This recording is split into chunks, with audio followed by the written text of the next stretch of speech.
बिस्मिल्लाहिर्रहमानिर्रहीम। अस्सलामुअलैकुम दोस्तों, क्या हाल चाल हैं। मैं उम्मीद करता हूं कि मेरे तमाम दोस्त खैरियत से होंगे। दोस्तों, मोहम्मद अली भाई 2 गाय लेके आए हैं फॉर सेल के लिए।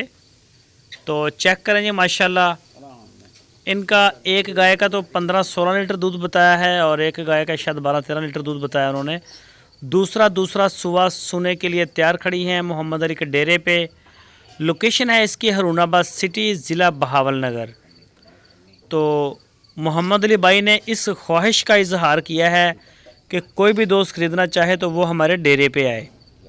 तो मैं हर वीडियो में रिक्वेस्ट करता हूं दोस्तों से कि जो भी ख़रीदना चाहे वो डेरे पे जाए, चेक करे, आप उनसे डील कर लें। बेशक चवाई के बाद दूध जितना बताया गया है वो चेक करके।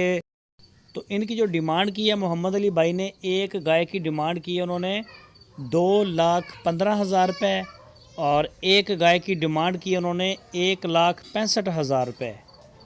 जो भी दोस्त इंटरेस्टेड हों, शौकीन हों, वो रब्ता करें। इंशाल्लाह गाय आपको मिल जाएगी। चेक करें, मौके पे जाएं, खेलें गाय के साथ, तसल्ली करें। पूरे गारंटीशुदा माल है। कार्गो की सहूलत पूरे पाकिस्तान के लिए हमारे पास मौजूद है। जहां आप चाहेंगे इंशाल्लाह आपको डिलीवर करवाएंगे। मज़ीद डिटेल के लिए नंबर